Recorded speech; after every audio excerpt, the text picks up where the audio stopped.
Ito yung truck natin mga amigo, magbababa na tayo. Ito, Dock 14 tayo. Dami kong produkto.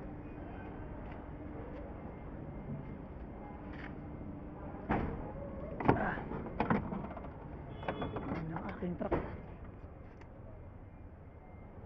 Siguro dyan mawawala yung mga gamit dyan mga amigo, no? Ungkas tayo sa likod. Yan, mga tin-wheeler din dito nagbababa. Sabi, tukuran dito mga amigo. Tukod yung biyahe dito.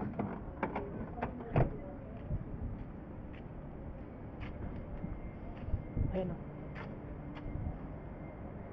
Sa dami naming produkto.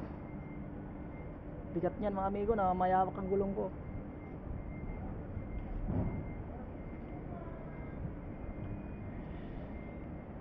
Okay, thank you for watching mga amigo.